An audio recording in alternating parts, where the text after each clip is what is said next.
ليس من يقطع طرقا بطلا إنما من يتقي الله البطل. بسم الله الرحمن الرحيم. الحمد لله رب العالمين، والصلاة والسلام الأتمان الأكملان على النبي المبعوث رحمة للعالمين وعلى آله وأصحابه والتابعين ومن اهتدى بهداه واتبع سنته إلى يوم الدين. اللهم لا علم لنا إلا ما علمتنا إنك أنت العليم الحكيم. يا معلم آدم وإبراهيم علمنا، ويا مفهم سليمان فهمنا، ونعوذ بك اللهم أن أقول فيك ما ليس لي به علم فأضل وأضل. ثم أما بعد، كتر زدين يتنبيهات تمهرتن. قال المؤلف وفقه الله تعالى: ثالثا النفاس.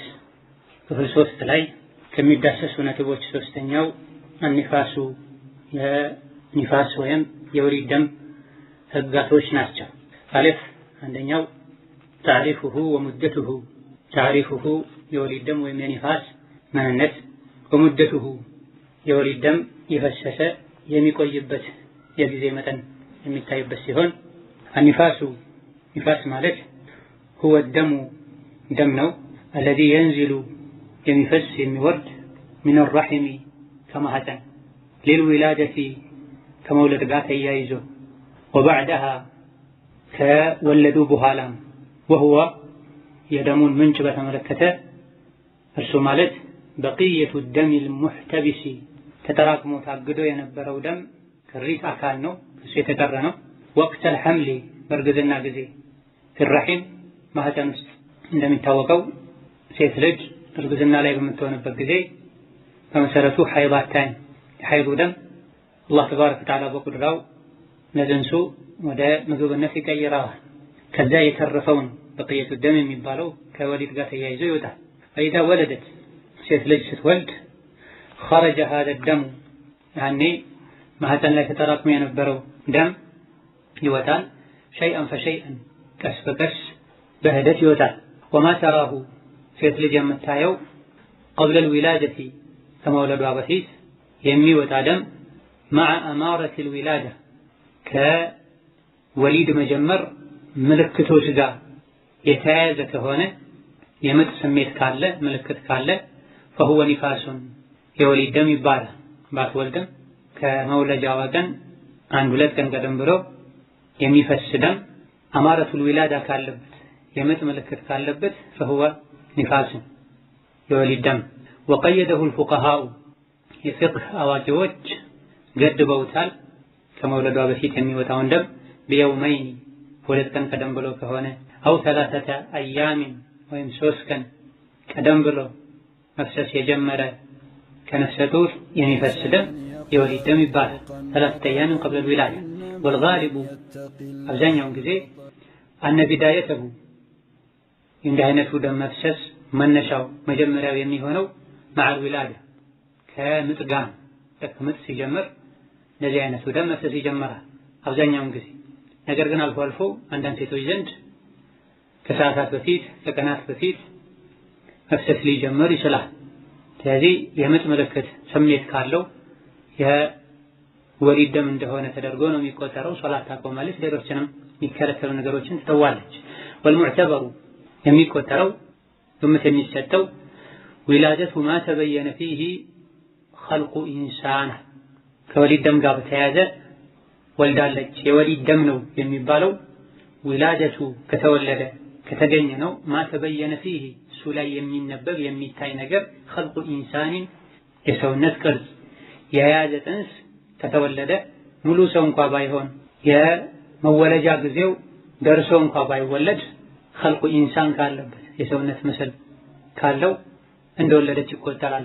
ወሊድ ደም ህግጋት አንፃር وأقل مدة يتبين فيها خلق الإنسان ذكرناو سنسلاي يسو مثل ميتايب بس جزي 81 يوما 81 كان بسنسو سنس يسو مثل ليز يميشلو 81 كان. وأغلبها أبزان يوم جزي كان 3 أشهر بسوسور لتناكن الكبابي ماله. فإذا سقط كودك منها كسا كسيتلج شيء يهون نجر قبل هذه المدة 81 كان ويم كسوس وربكيت انسك هتجناق فبات ከሱ የሆነ ነገር ከወጣ وحصل معه دم ከዚህ ከወጣው ነገር ጋር ደም አብሮ ከፈሰሰ فإنها ይሄን ሴት ልጅ لا تلتفت إليه እንዲህ አይነቱ ደም ቦታ አትሰጠውም ولا تدع الصلاة صلاتም አትተውለትም والصيام ጾምንም እንደዚሁ من أجله ለእንዲህ አይነቱ ደም ብላ 81 ቀን በታች የሆነ እድሜ ያለው ጽንስ ቢከሽፍ ቢጨናገፍ የሆነ ነገር ቢወጣ ከጽንሱ መፍረስ ጋር ተያይዞ ደም ቢኖር ከዚህ በላ ሶላት ምን ጾም አትተውም لأنه ምክንያቱም ደም ፋሲድ ወነዚፍ የተበላሸ ጽንስ ነው ያልተሳካ ጽንስ ነው እሱን ተከትሎ የሚመጣም ነዚፍ ነው የደም መፍሰስ ችግር ነው እንጂ የወሊድ ደም አይደለም فيكون حكمها እንዲህ አይነት ችግር የገጠማት ሴት የሷ ብይን ሁክማ የሚሆነው حكم المستحاضة استحاضة ላይ ያለች ሴት አሁን ቀደም ያብራራ ነው ዝም ብሎ የደም መፍሰስ ችግር ያለባት ሴት አይነት ብይን ነው ለሷ የሚሰጠው አይደል ወሳኝ ከሚባሉ ሙእሚን ሴትን ከሚመለከቱ ነጥቦች መሃል አንዱ የወሊድ ደም ጉዳይ ነው የወሊድ ደም ልክ እንደ የወር አበባ ደም ተፈጥሯዊ ደም አላህ ተባረከ ወተዓላ ለሚያውቀው ሕክማ ጥበብ መፍሰሱን የፈቀደ እንዲፈስ ያደረገው ደም መነሻው ማህፀን هو الدم الذي ينزل من الرحم ከማህፀን ነው የሚፈሰው ልክ እንደ ወር አበባ ደም ከበሽታ ደም ከእስቲሓባ ደም በተቃራኒ ማለት ነው እስቲሓባ ደም የደም ስር ችግር ነው ተብሏል የወሊድ ደም ግን ተፈጥሯዊ ከማህፀን ውስጥ የሚመነጭ ደም ከማህፀን ውስጥ የወሊድ ደም የሚፈስበት ምክንያት ለልውላደቲ ወባዕዳ ከመውለድ ጋር ተያይዞ ከመውለድ በኋላም ለተወሰኑ ቀናት የሚፈስ ተፈጥሯዊ ደም አላህ ተባረከ ወተዓላ ይሄን ለምን አደረገ መደረግ አልነበረበትም ሴት ልጅን ማስቸገር ነው ኢላ ገይሪ ዛሊክ የሚል ከቀደር ጋር የሚያጋጭ አነጋገር ወይም አስተሳሰብ ሙስሊም ሴት ዘንድ ሊኖር አይገባም አላህ የወሰናቸው ያደረጋቸው ነገሮች በሙሉ ኸይር ናቸው በቂ ምክንያት አላቸው እንዳይወጣም ማድረግ ይችል ነበር አላህ ተባረከ ወተዓላ አለመውጣቱ ሴት ልጅን ይጎዳል እንደዚህ ደግሞ የሰው ልጆች ምክንያቱም ሚስጥሩን የማያውቁትን ነገር በሙሉ መጥላት ሳይሆን ያለባቸው ከቻሉ ሚስጥሩን ለማወቅ ጥረት ማድረግ ካልሆነ ደግሞ አላህ ማንንም የማይበድል ጌታ ነው ለጫወታ ምንም የማያደርግ ጌታ ነው ሕክማ ጥበብ አለው ብሎ ማመን ይጠበቅባታል وهو بقية الدم المحتبس وقت الحمل في الرحم የወሊድ ደም የበርግዝና ጊዜ ማህፀን ውስጥ የተከማቸ የወር አበባ አካል ደም ነው ራጂሑና ትክክለኛው በርካታ ዑለሞች የመረጡት ሴት ልጅ ነፍሰ ጡር በምትሆንበት ጊዜ የወር አበባ ደም አታይ ያየችም እንደሆነ የበሽታ ደም ነው የሚባል ነፍሰ ጡር የሆነች ሴት ከሷ የሚፈስ ደም የወር አበባ ደም እንደማይሆን የሚያሳዩ በርካታ የሸሪዓ ደሊሎች አሉ ማስረጃዎች አሉ ከዚህም በተጨማሪ የጤና ባለሙያዎች በዘመናችን ነፍሰ ጡር የሆነች ሴት ትክክለኛ የሆነ ሐይድ የወር አበባ ደም እንደማታይ ተናግረዋል فإذا ولدت ሴት ልጅ ስትወልድ خرج هذا الدم شيئا فشيئا በርግዝና ምክንያት ቆሞ የነበረው ለጥንሱ አላህ በሚያውቀው መልኩ ወደ ምግብነት ተቀይሮ የነበረው ደም የተወሰነ ክፍሉ እዛው ማህፀን ላይ ስለሚቀር ስትወልድ ይወጣል شيئا فشيئا በአንዴ ሳይሆን ቀስ እያለ ይህም ራሱን የቻለ ሕክማ ይኖረዋል وما تراه قبل الولادة ሴት ልጅ ከመውለዷ በፊት የምታየው من خروج الدم ይገጥማት የደም መፍሰስ مع أمارة الولادة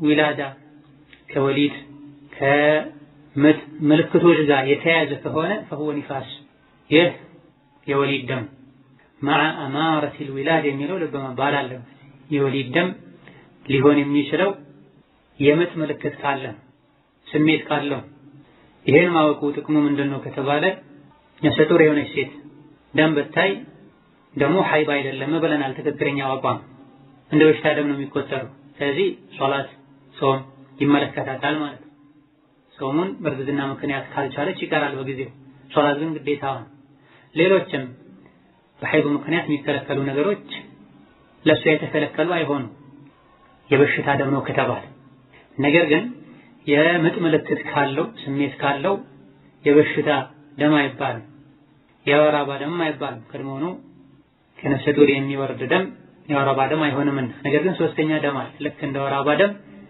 ራሱን የቻለ ህግ አለው። እሱም ኒፋስ ነው።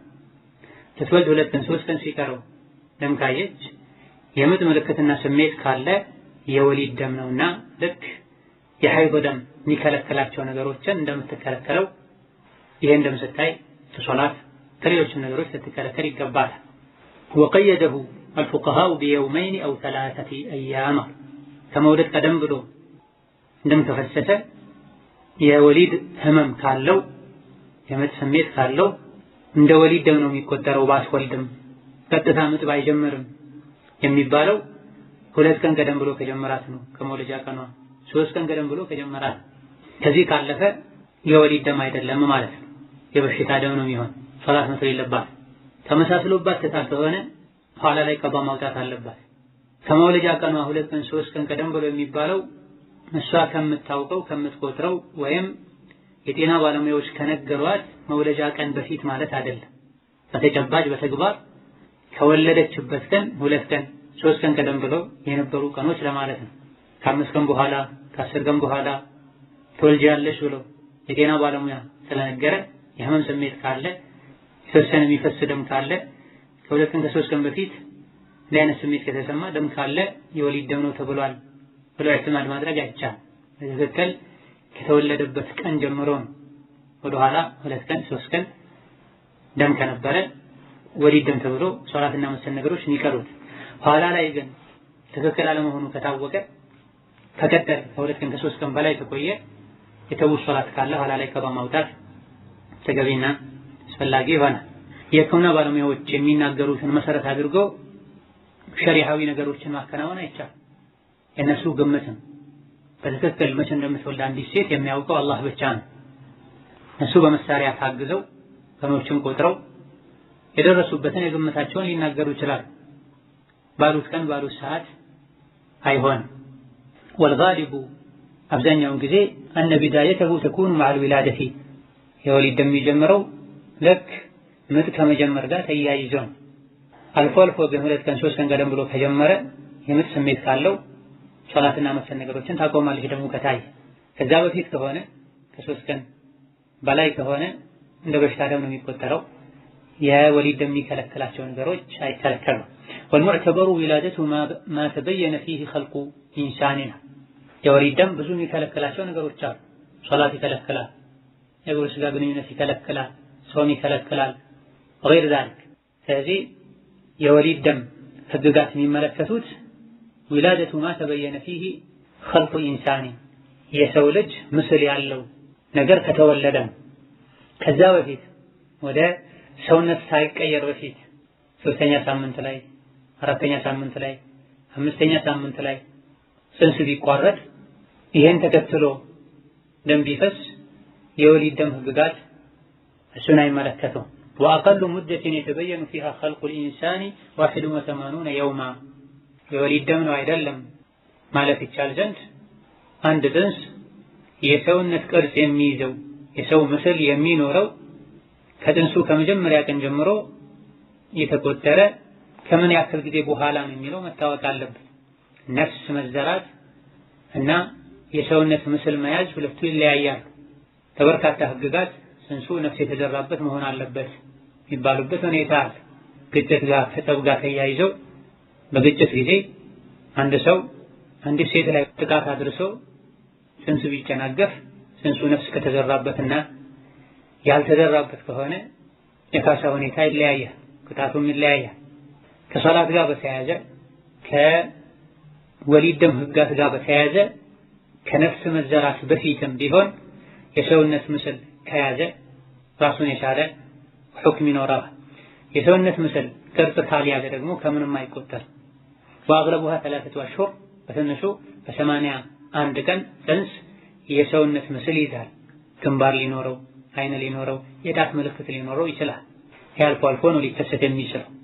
አግለቡሃ 3 አሽሁር አብዛኛውን ጊዜ ግን 3 ወር ሲሞላው ነው ቅርጽ መያዝ የሚጀምረው። ነፍስ የሚዘራበት 4 ወር ሲሞላ ነው። 4 ወር መሙላት አለበት ወይም ነፍስ የተዘራበት መሆን አለበት የሚባልለት ራሱን የቻለ ህግ አለ፣ ጉዳዮች አሉ። ነፍስ ባይዘራበትም የሰውነት ምስል ከያዘ ሁክምና ከዚህ ጋር የሚያያዝ ራሱን የቻለ ሁክምና ህግ አለ። ከዚህም አንዱ ሶላትና ዒዳ መሰል ነገሮች ናቸው። فإذا سقط منها شيء قبل هذه المدة ከሶስት ወር ወይም አልፎ አልፎ ከ81 ቀን በፊት የሆነ ነገር ከሷ ቢወጣ ሰቀጦ ማለት አስሉ ቢወድቅ ማለት ነገር ነው የተፈለገው ቢፈርስ ቢወጣ ማለት قبل هذه المدة ከላይ የተጠቀሱ ጊዜዎች በፊት وحصل معه دم ከዚህ ቀን በፊት የሰውነት ምስል ቅርጽ ሊይዝበት ይችላል ከሚባለው የጊዜ ገደብ በፊት የሆነ ነገር ከሷ ቢወጣ ከሱ ጋር ደግሞ አብሮ ደም ቢፈስ فإنها لا تلتفت إليه عند አይነቱ ደም ምንም ቦታ አይሰጠው ولا تدع الصلاة والصيام من أجله ለሱብላ ጾም ሶላትንም አትተው ምክንያቱም ደሙን ፋሲድ የተበላሸ ደም ነው ከሙድጋ ወደ አለቃ መሸጋገር ያልቻለ ለ40 ቀን የዘር ፈሳሽ ሆኖ እንደሚቆይ ማህፀን ላይ ከዛ በኋላ የረጋ ደም እንደሚሆን ከዛ በኋላ ስጋ ሆኖ እንደሚቆይ ከዛ በኋላ ያደገ ሰውነት ቅርጽ ይዞ ነፍስ ተዘርቶበት ሰው እንደሚሆን ሐዲስ ላይ ተነግሯል። ከዛ በፊት ግን ከተበላሸ ከፈረሰ ደሙን ፋሲዱን የተበላሸ ደም ያልተሳካ ጽንስ ነው። ከሱ ጋር ተያይዞ የሱን መውጣት ተከትሎ የሚፈሰው ደም ደግሞ ነዚፍ ነው። ነዚፍ ምን እንደሆነ ካንገዳም አሳልፈናል። በብዛት የሚፈስ ደም ማለት ነው። فيكون حكمها حكم مستحاضة 81 ቀን በፊት አብዛኛውን ጊዜ ከ3 ወር በፊት ጽንስ ፈርሶባት ከሱ ጋር ተያይዞ የሚወርድ ደም የወሊድ ደም ነው አይባልም፣ የበሽታ ደም ነው የሚባል። የወሊድ ደም ነው የሚባል ሶላት ታቆማለች። የዒዳም ምትቆጥር ከሆነ ባልሞቶ ከሆነ እንዲህ አይነቱ ጽንስ ከወጣላት የሰው ቅርጽ የያዘ ጽንስ ከወጣ ዒዳዋን በዚህ ማጠናቀቅ ትችላለች። የወጣው ጽንስ የሰውነት ቅርጽ ያልያዘ ከሆነ ዒዳ መቁጠሪያ ሊሆን አይችልም። ሶላትም አትከለከልም፣ ሌሎች ነገሮችም አይከለከሉም። በዚህ መልኩ የሚወጣው ደም እንደ በሽታ ደም ነው የሚቆጠረው፣ ምንም ቦታ አይሰጠውም። ወአክثر مدة النفاس في الغالب 40 يوما አብዛኛው ሴት ልጅ የወሊድ ደም ላይ ሆና የምትቆይበት ጊዜ 40 ቀን። አብዛኞቹ ሴቶች ዘንድ የወሊድ ደም ጊዜ 40 ቀን ነው። ابتداء من الولادة ከወለደችበት ጊዜ ጀምሮ أو قبلها بيومين أو 3 አሊያ ደግሞ ከመውለዷ 2 ቀን ወይም 3 ቀን ቀደም ብሏል። كما سبق ከላይ እንደተገለጸ لحديث أم سلمة رضي الله عنها يوم سلمة حديث سلال الله من كام سراتشون ودر الله تشون كانت النفساء أم سلمة من قالوا النبي بالبيت كانت النفساء የወሊድ ደም ላይ ያሉ ሴቶች ተጅሊሱ ይቀመጡ ነበረ على عهد رسول الله በነብዩ ሰለላሁ ዐለይሂ ወሰለም ዘመን 40 يوما ለ40 ቀናቶች በነብዩ ዘመን ሴቶች ለ40 ቀናቶች በወሊድ ደም ምክንያት ሶላትና መሰል ነገሮችን ይተው ነበር። ወአጅመዐ ተስማምተዋል على ذلك ይህ ላይ አብዛኛው ሴት ልጅ የወሊድ ደም ላይ ሆና የምትቆይበት ጊዜ ወይም የወሊድ ደሟ የሚቆይበት ጊዜ 40 ቀን እንደሆነ አህሉል ዒልሚ የእውቀት ባለቤቶች ተስማምተዋል። كما حكاه الترمذي وغيره ኢማም ትርሚዚና ሌሎችም እንደዘገቡት የዑለሞችን መስማማት ኢማም ትርሚዚ ታዋቂው የሐዲስ ዘጋቢ وغيره ሌሎችም ጠቅሰዋል። ومتى طهرت በየትኛውም ሰዓት ላይ ሴት ልጅ ከጠራች قبل 40 ከ40 ቀን በፊት ከወሊድ ደም ከጠራች بأن انقطع عنها ከሷ በመቆሙ خروج الدم የደሙ መውጣት የደም መፍሰስ ቆሞ ከጠራች فإنها تغتسل የግድ 40 ቀን ድረስ ዝም ብላ መቀመጥ የለባትም። ደሙ ከቆመ ተغتسل ትታጠባለች وتصلي ትሰግዳለች። فلا حد لأقله የወሊድ ደም ዝቅተኛው የጊዜ ገደብ የተገደበ አይደለም፣ ከፍተኛው ነው እንጂ ከ40 ቀን አያልፍም የተባለው። በ30 ቀን ልትጠራ ትችላለች፣ በ20 ቀን፣ በ10 ቀን፣ በ5 ቀን፣ በ2 ቀን ልትጠራ ትችላለች። ዝቅተኛ የጊዜ ገደብ የለም፣ ከፍተኛ ብቻ ነው ያለው። ስለዚህ ቤተኛውን ሰዓት ከጠራች ከ40 ቀን በፊትም ቢሆን ደም ከቆመ ታጥባ መስገድ ትችላለች። لأنه ምክንያቱም ለም يرد تحديده የወሊድ ደም ዝቅተኛ ጊዜው አልተገደበም። وإذا تمت 40 ቀን ከሞላ ولم ينقطع عنها خروج الدم የደሙ መፍሰስ ካልቆመ ይሄኔ فإن صادف عادة حيضها በተለምዶ ሐይድ የምታይበት ጊዜ ጋር ተገጣጥሞ ከሆነ فهو حيض የሐይድ ደም ነው ይባላል። وإن لم يصادف عادة الحيض የሐይድ ፔሪዮዷ ጊዜ ጋር ካልተገጣጠመ ደግሞ واستمر ዝም ብሎ መፍሰስ ከቀጠለ መፍሰስ ላይ ከቀጠለ ولم ينقطع ምንም ካልተቋረጠ فهو استحاضة ይሄኔ استحاضة ይባላል። ከአርባ ካለፈ አልፎ ወዲያው ሌላ ጊዜ በየወሩ የወር አበባ ደም የምታይበት ጊዜም ጋር ካልተገጣጠመ ይሄኔ استحاضة የበሽታ ደም ይባላል። لا تتركوا من أجله ለሱ ብላ አትተውም العبادة በወሊድ ደም ምክንያት በሐይድ ምክንያት የሚከለከሉ ዒባዳዎችን ሶላት፣ ጾም ወዘተ አታቆምም። بعد ال40 ከ40 ቀን وإن زاد عن ال40 ከ40 ካለፈ ولم يستمر ካልቀጠለም ولم يصادف عادة የወር አበባ ደም ጊዜም ካልገጠመ ከሱ ጋር ካልተገጣጠመ فمحل خلاف በዑለሞች መሃል ኺላፍ አለበት። ግን የወሊድ ደም የሚቆይበትን ጊዜ የሚቋረጥበትን ጊዜ በተመለከተ ዑለሞች የተስማሙባቸው እነዚሁ ደግሞ የተኻለፉባቸው ነጥቦች አሉ። አብዛኛው የሴት ልጅ ደም የፈሰሰ የሚቆይበት ጊዜ 40 ቀን وأكثر مدة النفاس في الغالب አብዛኛው ጊዜ ሴቶች ዘንድ በብዛት ያለው 40 يوما 40 ቀን 40 ቀን የሚቆጠረው ከወለደችበት ጊዜ ጀምሮ ታዲያ ደግሞ ከመውለዷ አንድ ቀን 2 ቀን ቀደም ብሎ ደም መፍሰስ ከጀመረ ከምጥ ምልክት ጋር ከመውለዷ በፊትም ሊቆጠር ይችላል። የዚህ ደሊሉ ምንድነው? አብዛኛው ጊዜ ሴት ልጅ የወሊድ ደሟ የፈሰሰ የሚቆየው 40 ቀን ነው የሚባለው። ደሊሉ ምንድነው ከተባለ የሱሐቦች ንግግርና አቋም لحديث أم سلمة رضي الله عنها أم سلمة يا نبي بالبيت كانت النفساء تجلس على عهد رسول الله 40 يوما بلا በነብይ ዘመን ሴቶች ወሊድ ምክንያት 40 ቀን ከሶላትና መሰል ነገሮች ታቅበው ይቀመጡ ነበር ብላል። ይሄ የኡሙ ሰለማን ንግግር ኢማም ትርሚዚና ሌሎችም ዘግበውታል። በአንዳንድ ዘገባዎች የነብዩ ሰለላሁ ዐለይሂ ወሰለም ቤተሰቦች ተብለዋል። ዝምድና ያላቸው እንደዚሁ ደግሞ ልጆቻቸውን ተፈልጎበት ነው ማለት እንችላለን። አሊያ ደግሞ በነብይ ዘመን ሴቶች 40 ቀን ይቀመጡ ነበር የሚለው የኡሙ ሰለማ ንግግር መንገር ብቻ እንዳይሆን እንዲቀመጡ ይታዘዙ ነበር በሚልም ተፈስሯል። ይቀመጡ ነበር ተብሎ መንገር ብቻ ከሆነ ለ40 ቀን የማይቆዩ ሊኖሩ ይችላል። አልፎ አልፎ ከዛም የሚያልፍ ሊኖር ይችላል። ሁሉም ሴቶች ደግሞ 40 ቀን አይቀመጡም በወሊድ ደም ምክንያት። ከዚህ በመሰረቱ ለ40 ቀን ራሳቸውን የወሊድ ደም ላይ እንዳሉ አድርገው እንዲቆዩ ይታዘዙ ነበር ተብሏል። واجمع على ذلك اهل العلم ይህላይም የእውቀት ባለቤቶች ተስማምተዋል። كما حكاه الترمذي وغيره ይህንንም ተርሚዚና ሌሎችም ዘግበውታል። ومتى طهرت قبل ال40 ከ40 ቀን በፊት የጠራች እንደሆነ ሴት ልጅ የትኛውን ቀን ብትጠራ በሁለተኛው ቀን ይሁን በሶስተኛው ቀን በሳምንት በሁለት ሳምንት የጠራች እንደሆነ በምንድን ነው የምትጠራው? ደግሞ بأن انقطع عنها خروج الدم የወሊድ ደሙ መውረድ መፍሰስ በማቆም በመቋረጡ ከተራች فإنها تغتسل وتصلي ታጥባ ትሰግዳለች፣ ሌሎችም ነገሮች ታደርጋለች የሚለው ላይ አንዳንድ ዑለሞች ከ40 ቀን በፊት ከባሏ ጋር አልጋ ላይ አብራ ባታሳልፍ የተሻለ ነው ያሉበት ሁኔታ። ነገር ግን ሶላት ተፈቅዶ ሌሎች ነገሮች ይከለከላሉ። ሐራም ነው አይባልም። ከጤንነት አንፃር የተከለከለ ከሆነ የሚከለከልበት ሁኔታ ካለ ከሸሪዓ ውጭ የሆነ ሌላ ጉዳይ ነው። فلا حد لأقله የወሊድ ደም የሚቆምበት ዝቅተኛ ጊዜ ገደብ የለውም። لأنه لم يرد تحديده ሸሪዓ ላይ ከላይ ወሊድ ደም የሚቆይበት 40 ቀን ነው እንደተባለው ዝቅተኛው ደግሞ 1 ቀን ነው 2 ቀን ነው 24 ሰዓት ነው አልተባለምና የጊዜ ገደብ የለውም። فإذا تمت ال40 ቀኗ ከሞላ ولم ينقطع عنها خروج الدم ደሙ መውጣት ካላቆመ ይሄኔ እንደ ሴቶች ሁኔታ የሚለያይ ይሆናል።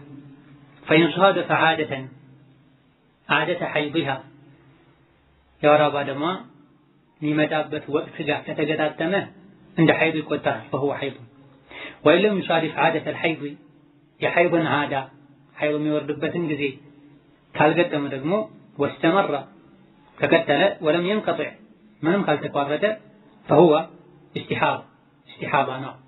ወለም የንቀጥዕ ምንም ካልቆም ስትወልድ የወሊድ ደም መፍሰስ ጀመረ። ከዛ በኋላ ከ40 አለፈ የወር አበባ የሚወርድበት ቀን ጋር ተገዳድሟል እንኳን እንዳይባል በዛው ቀጠለ።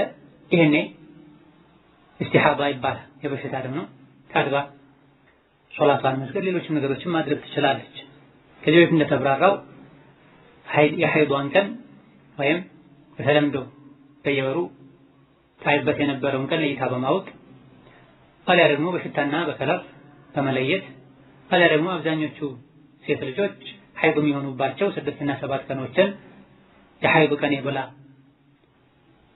ሶላትና መሰል ነገሮችን በማቆም ከዛ ውጭ ያለውን ቀን ደም ሊኖርም ሶላት መስገድ፣ ሌሎች ነገሮችን ማድረግ ትችላለች።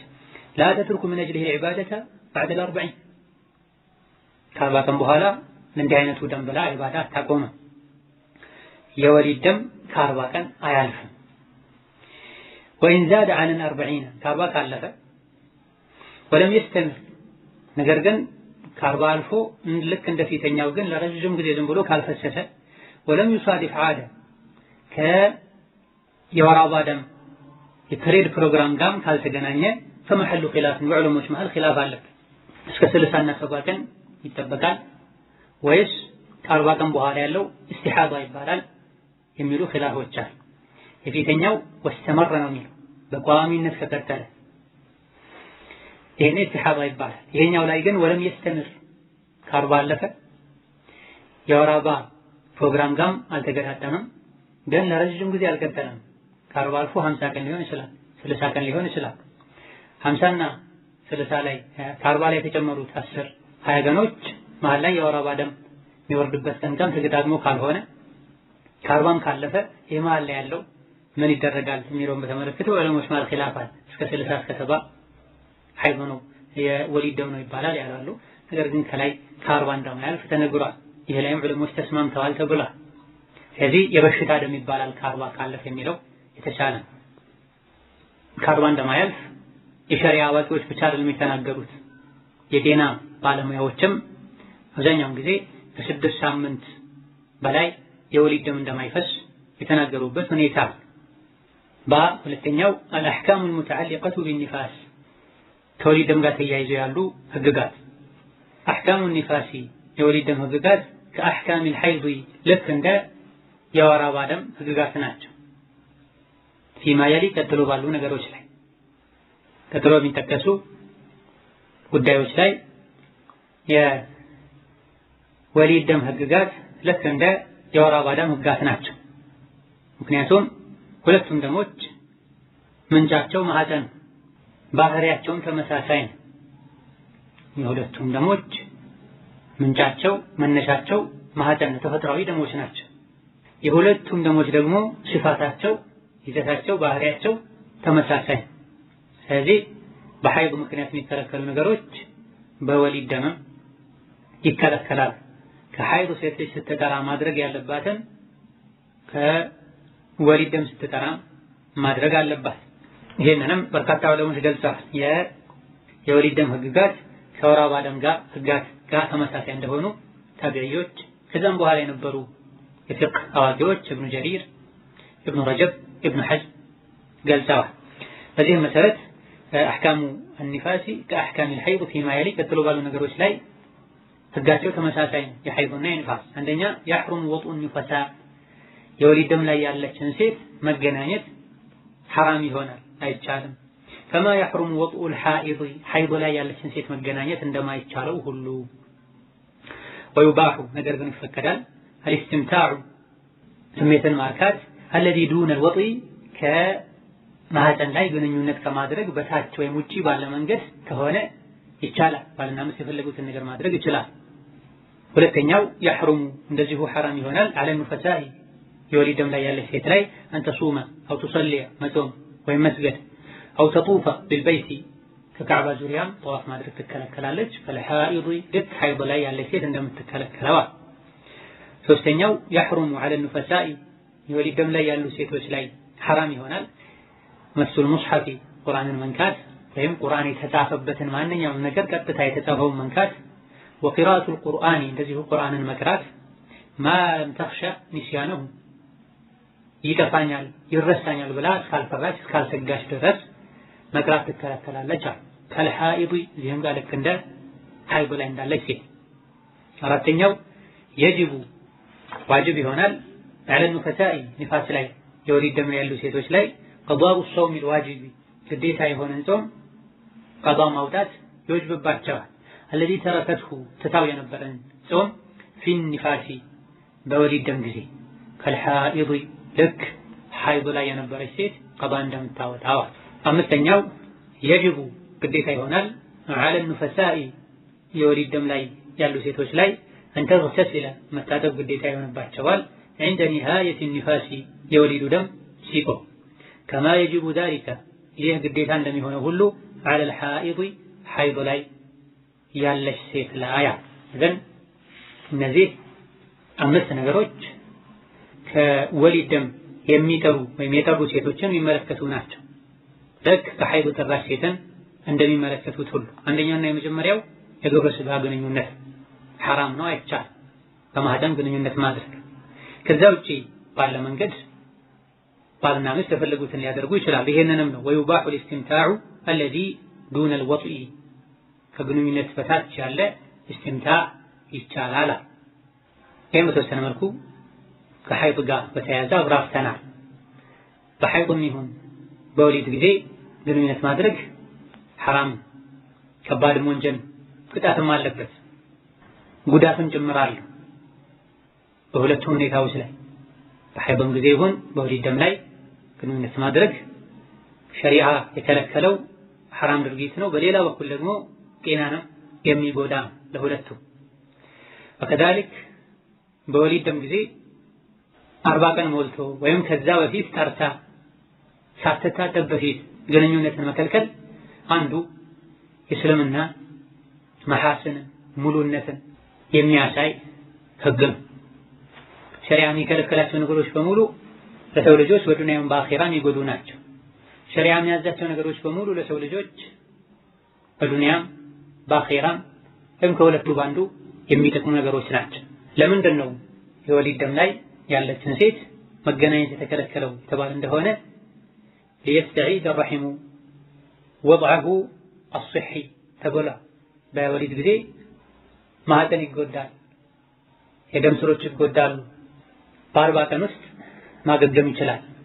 ከ40 ቀን በፊት ወይም የወሊድ ደም ከመቆሙ በፊት ግንኙነት ማድረግ ማህፀንን ይጎዳል፣ ህመም ያስከትላል፣ ሌሎች ችግሮችንም ሊያመጣ ይችላል። በተለምዶ በብዛት ከ40 ቀን በኋላ ህመሙም ይጠፋል፣ ማህፀንም ወደ ቦታው ይመለሳል ተብሏልና አልሐምዱሊላህ على نعمة الإسلام الذي شرعه لنا الحكيم الخبير የሚያስበን ጥበበኛ የሆነው ሁሉንም የሚያውቀው አላህ ተባረከ ወተዓላ እስላምን ስላሳወቀን እስላምን እንድንከተል ስላደረገን ዲኑን ስለሞላለን ልናመሰግነው ይገባል። ሌላው يحرم على النفساء أن تصوم أو تصلي أو تطوف بالبيت كالحائض ይሄም ሐይድ ላይ ተብራራ ጉዳይ ነው። የወሊድ ደም ያለች ሴት መጾም አትችልም፣ መስገድ አትችልም፣ ጾምን ኋላ ላይ ቀዷ ማውጣት ይወጅብባታል። ጠዋፍም ማድረግ አትችልም ከካዕባ ዙሪያ በመሰረቱ አይደረግም። ከተገደደች ልክ ሐይድ ላይ እንዳለች ሴት ከተገደደች በቂ ጥንቃቄ አድርጋ ጠዋፍ ማድረግ እንደምትችል ኢብኑ ተይሚያ ኢብኑ ዑሰይሚን ሌሎችም ተናግረዋል።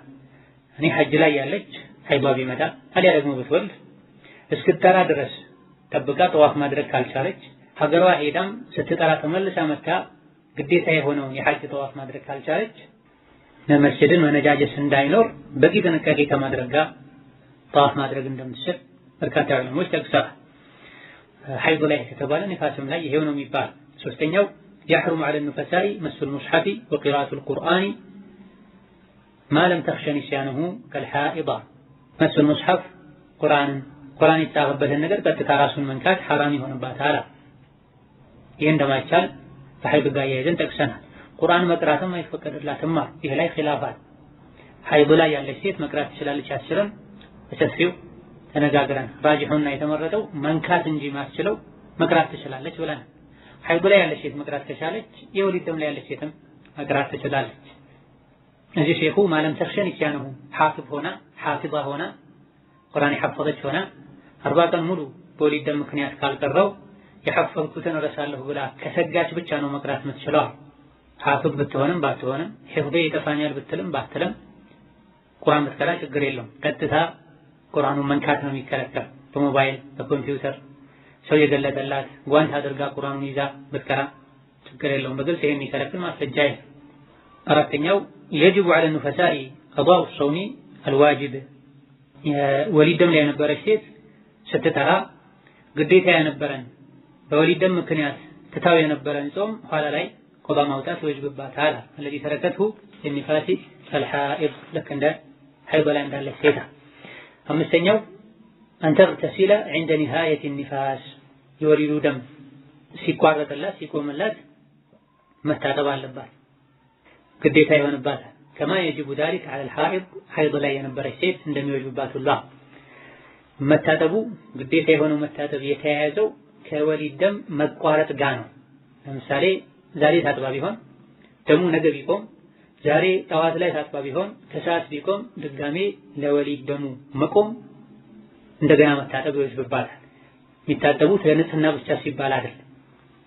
ሳይቆም በፊት አንድ ቀን ገደም ብላ ግማሽ ቀን ገደም ብላ እንኳን ብትታጠብ ኋላ ላይ መጥራቷን ስታረጋግጥ ለመጥራት ብላ መታጠብ ይኖርባታል።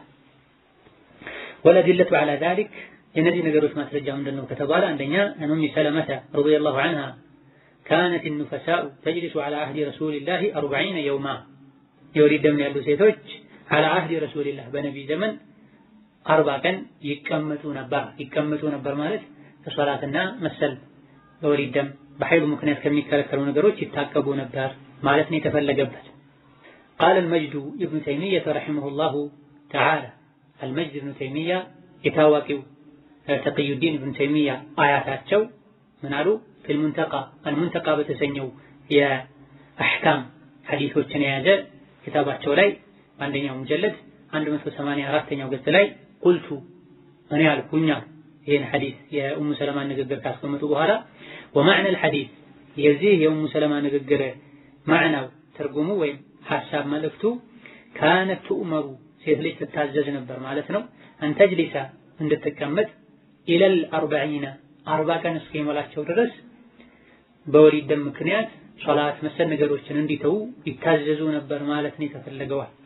لئلا يكون الخبر كذبا የኡሙ ሰለማ ንግግር ኸበር ከሆነ መንገር ብቻ ከሆነ ውሸት እንዳይሆን ሁሉም ሴት 40 ቀን አይቀመጡም ነበር።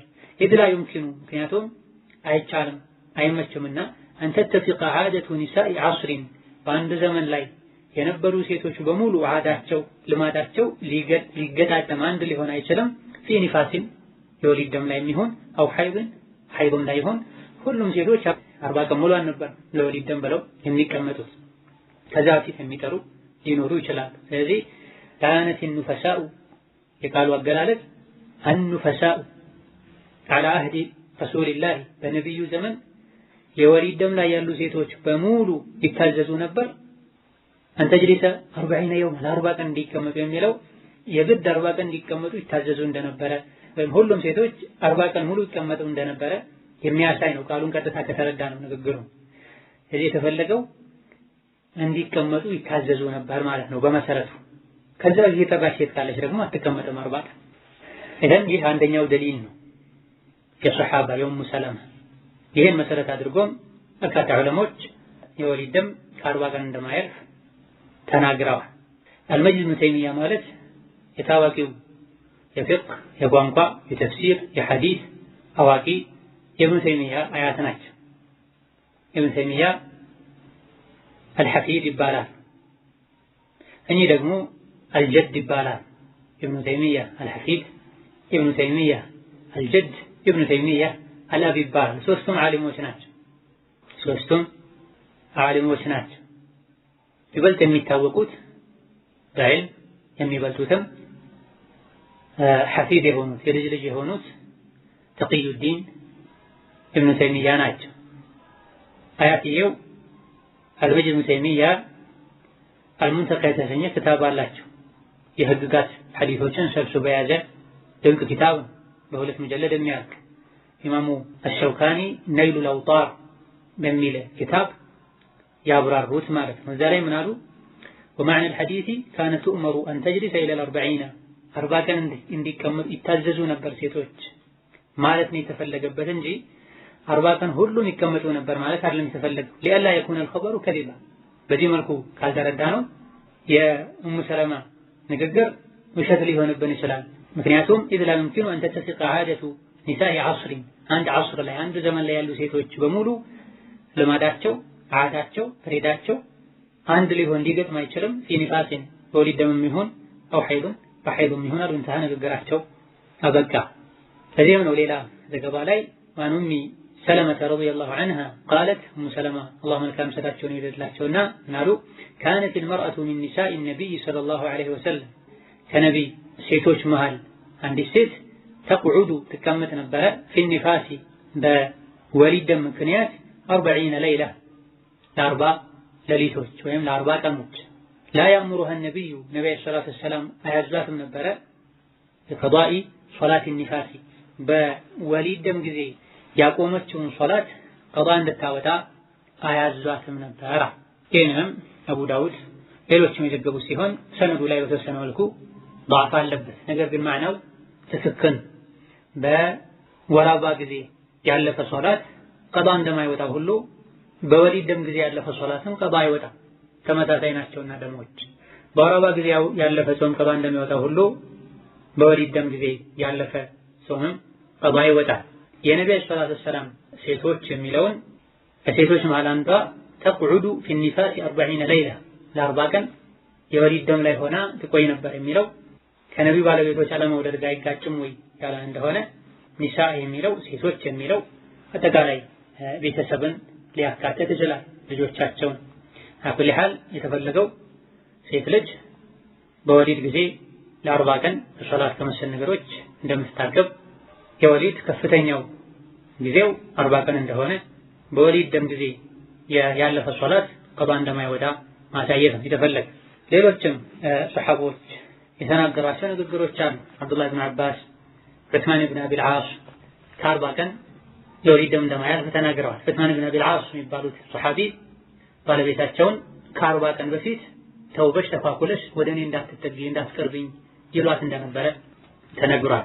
ፋይዳ ጠቃሚና ወሳኝ ነጥብ ኢደን ቀጣ ደሙ ከቆመ አን ንፈሳኢ የወሊድ ደም ላይ ከነበሩ ሴቶች ደማቸው ከቆመ قبل 40 ከ40 ቀን በፊት ወቅተሰረት ከታጠበች ወሰለት ከሰገደች ወሷመት ከጾመች ثم عاد عليها الدم ከዛም ደሙ ከተመለሰ قبل 40 ከ40 ቀን በፊት ታጠቡ ሰገዱ ጾሙ ድጋሜ እንደገና 40ው ሳያልፍ ደም መፍሰስ ከጀመረ فالصحيح ትክክለኛው አቋም أنه በዚህ መልክ ላይ በዚህ ሁኔታ ላይ የሚፈሰው ደም يعتبر نفاسا የወሊድ ደም ነው የሚባለው ተጅልሱሁ ድጋሜ ተመለሳ ሶላትም ሌሎች ነገሮችም ማቆም አለባት። وما صامته የጾመችው ወቅት الطهر ከ40 በፊት ጠርታ ታጥባ የሰገደችው የጾመችው ጾሟ ወቅት الطهر المتخلي በሁለቱ ደሞች መሃል ጠርታ በነበረበት ጊዜ የጾመችው ጾም فهو صحيح ትክክለኛ ጾም لا تقضيه على ላይ ቀዷ አትባል ሶላት መጀመሪያም ቀዷ አይወጣም። انظر ተመልከት مجموعة فتاوى الشيخ محمد بن إبراهيم የቀድሞ የሳውዲ ሙፍቲ የፈትዋ ክታባቸውን በዚህ ዙሪያ ተመልከታ ሁለተኛው ሙጀለድ 102ኛው ገጽ ላይ والفتاوى እንደዚሁ ፈታዋ የሚለውን ክታብም ተመልከቺ لسماحة الشيخ عبد العزيز بن باز የፈትዋ ክታብ الذي طبعته مجلة الدعوة የዳዕዋ መጽሔት ያሳተመውን የፈትዋ ክታባቸውና በተለያዩ ጊዜያት ከተለያዩ ማተሚያ ቤቶች ሊታተም ይችላል። እኔ ግን እዚህ የተጠቀምኩትና እየጠቆምኳችሁ ያለው እትም የመጀለቱ ዳዕዋ ነው። በዚህ እትም መሰረት አንደኛ ሙጀለድ 44ኛው ገጽ ላይ ተመልከቱ። በዚህ ዙሪያ እነዚህ ዑለሞች የተናገሩትና وحاشية ابن قاسم على شرح الزاد ابن قاسم የሚባሉ ሼክ ያበጁት መጠነኛ ማብራሪያ ሐሺያ ተመልከቱ። على شرح الزاد የዛዱ المستقنع شرح الآية عندنا مجلد 405ኛው ገጽ ላይ ورسالة في الدماء الطبيعية للنساء የሚለውን መጽሐፍ ተመልከቱ። ገጽ 55 56 ይህ የኢብኑ ዑሰይሚን ኪታብ الدماء الطبيعية للنساء ተፈጥሯዊ የሆኑ ከሴቶች የሚፈሱ ደሞችን የሚመለከቱ ህግጋት የሚዳስሱበት ወሳኝ ኪታብ ነው። والفتاوى السعدية الإمام السعدي إن شيخ ዑሰይሚን ሼክ የሆኑትን የሳዕዲንም ፈትዋ ተመልከቱ።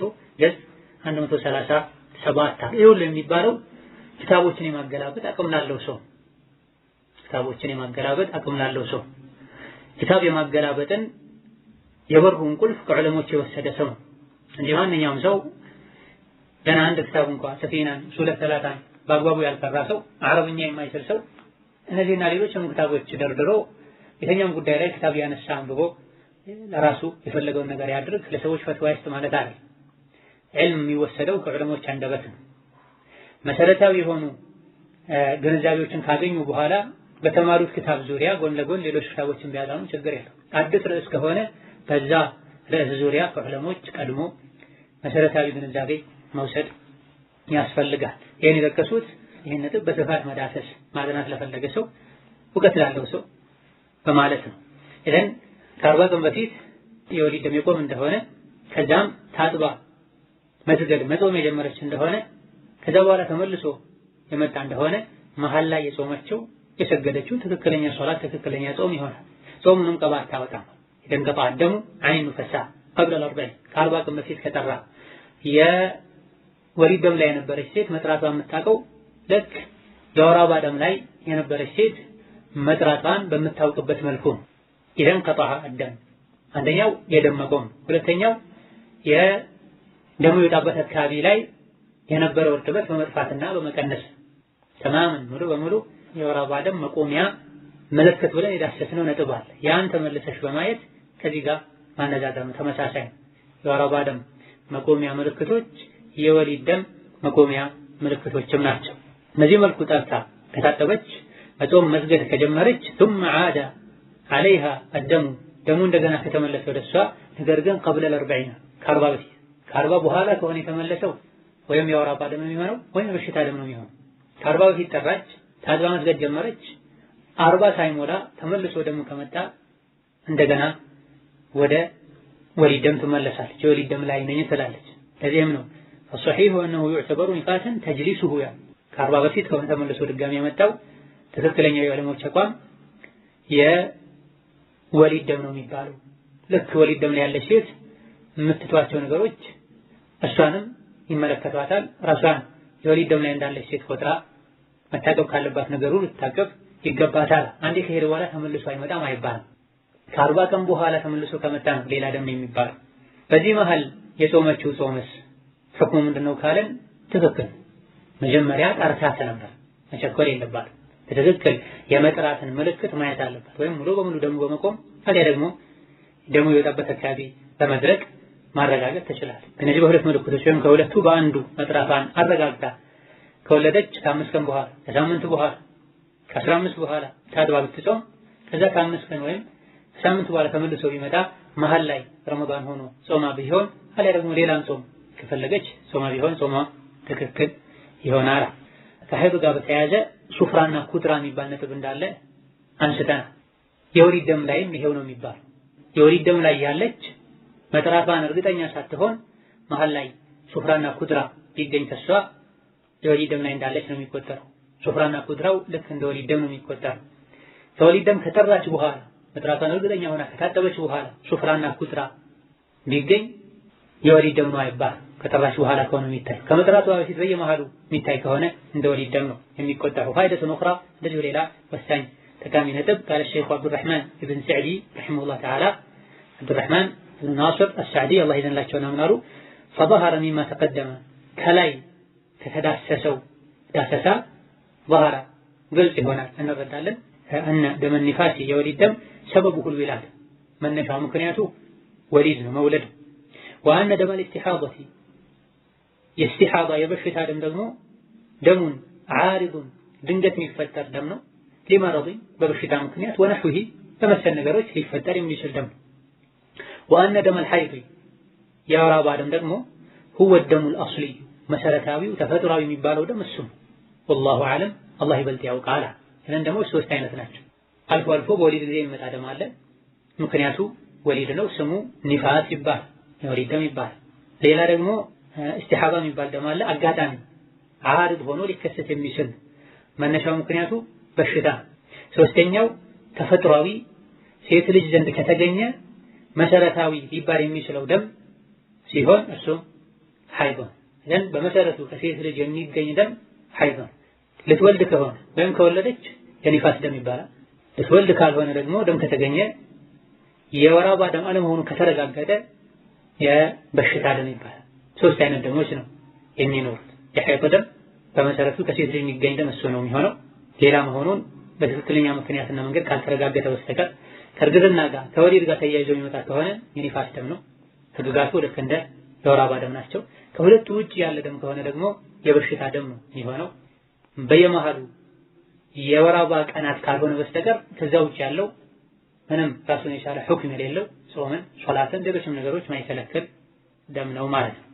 ስለዚህ ከወሊድ ደም ጋር የተያያዘ ወሳኝ የሚባል ነጥቦች የተዳሰሱበት ትምህርት ሲሆን አንዳንዴ በተለመደው መንገድ በማህፀን ሳይሆን በቀዶ ጥገና የወለደች ሴት ልጁ ሙሉ በሙሉ የወጣው ከማህፀን ሳይሆን ከሌላ መንገድ ቢሆን የወሊድ ደም ከፈሰሰ በትክክለኛው በተለመደው መንገድ እንደወለደች ሴት የወሊድ ደም ላይ ያለች ሴት መከልከል ያለባትን ነገር ሁሉ መከልከል ይጠበቅባታል። በቀዶ ጥገና ወልዳ ልጁ በሌላ መንገድ ወጥቶ ምንም አይነት ደም ከሌለ የወሊድ ደም ላይ ነኝ ብላ የምትተው ነገር አይኖር። ጉዳዩ የሚያያዘው ከደም መኖር አለመኖር ጋር ከልጁ መውጫ መንገድ ሳይሆን ማለት ነው። ወከዛልክ ጽንስ ሳይሳካ ቀርቶ የጤና ባለሙያ ጽንሱ እንዲቋረጥ ወይም ማህፀኗ እንዲጠረግ የተደረገላት ሴት በማህፀን ማጽዳት ጊዜ መጥረግ ጊዜ የወጣው የሰውነት ቅርጽ የያዘ ነገር ከሆነ ልክ የወሊድ ደም ላይ እንዳለች ሴት ሶላትና መሰል ነገሮችን ትከለከላለች። የጤና ችግር ኖሮ ጽንስ ፈርሶ የማህፀን ማጽዳት ስራ ሲሰራ የወጣው የሰውነት ቅርጽ ያልያዘ ከሆነ ከ3 ወር በታች ከ81 ቀን በታች ሆኖ ምንም የሰውነት ምልክት የሌለው ከሆነ ወዲያውኑ ሶላቷን መጀመር ትችላለች። ምንም ማድረግ አይጠበቅባትም። ይህ በዛ የተባለው የተወሰኑ ዑለሞች ያሉት ከዚህ ከጽንሱ መፍረስ ወይም ከማህፀን መጽዳት በኋላ አንድ ገላዋን ታጥባ ከዛ በኋላ መስገድ ትችላለች። በየመሃሉ የሚፈስ ደም ካለስ የተባለ እንደሆነ ልክ ኢስቲሃባ ላይ ያለች ሴት እንደምታደርገው ታደርጋለች። هذا الله تعالى أعلم. إذا رأسنا وزيابك وصلى الله وسلم على نبينا محمد وعلى آله وصحبه أجمعين.